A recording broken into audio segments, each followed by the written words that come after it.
Today is World Delirium Day. Imagine waking up in a hospital and suddenly being confused, disoriented, and unable to recognize your loved ones. These are the symptoms of delirium. And here to talk about this overlooked condition in many ways and the innovative ways of addressing it is Dr. Jason Kerr, a geriatrician at Delirium Health Partners, home to Canada's only dedicated delirium response team. Dr. Kerr, good morning to you. Appreciate you being here.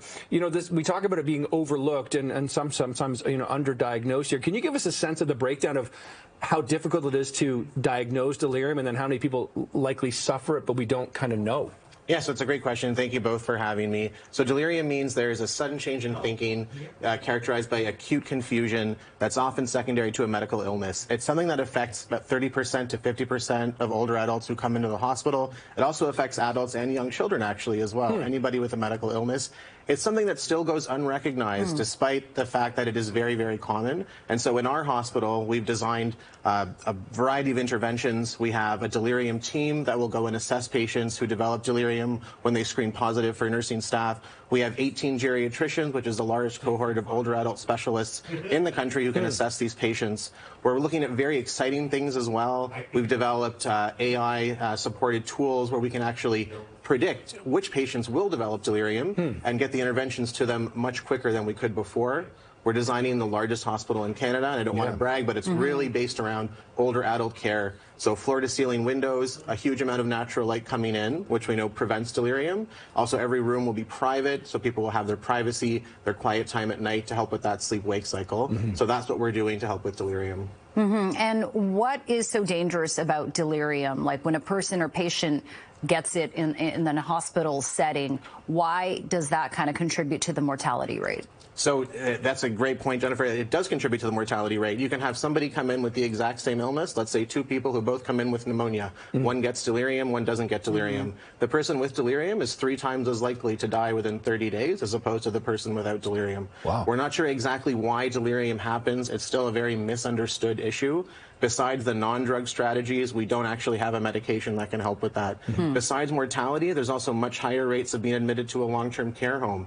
Everybody wants to age in place. We don't want to be taken out of our homes. And that's one of the main reasons why it's so important to prevent delirium, because of that risk of institutionalization after you get it. Doctor, you mentioned something about floor-to-ceiling windows and natural light. I mean, it's amazing, isn't it, that there's a natural remedy in a way, and that's a key feature of the design of the new hospital. That's really quite fascinating. Yeah, so for many years, I don't think we recognized how important the small things were, which is really keeping people awake during the day. You can sleep for 1 hour, but that's it. Maintaining a good sleep at night. Having a lot of natural light coming in during the day. Having a meal in a chair as opposed to in bed. These are all things that are part of the design of our new hospital, and they're really meant to prevent delirium.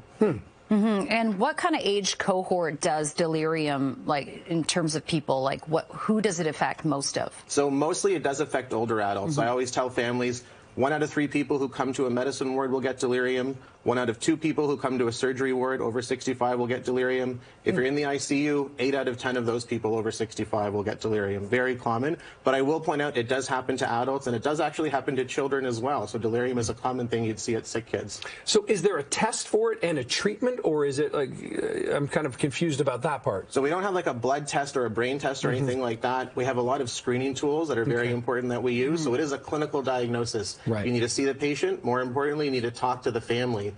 What we're doing at Delirium with our AI-generated screening tools, we're actually going to be able to capture people who maybe don't have that caregiver that can tell us this is a sudden change. Well, no one actually really knows this person. They live alone, and they're isolated. But with these specialized tools, we'll be able to identify them much earlier. Okay, very quickly, Dr. Kerr, if a person acquires delirium, does that mean they're more susceptible to get it even after they've been, it's been remedied? Absolutely. So once you get delirium, you're much more likely to get it with the next acute illness. And then even more importantly than that, it does increase your risk of getting dementia later on. So we want to prevent that delirium up front. Absolutely. Dr. Kerr, fascinating conversation. Appreciate the time this morning. Thanks for being here. Thank you very much. Thank you so much. Thank you.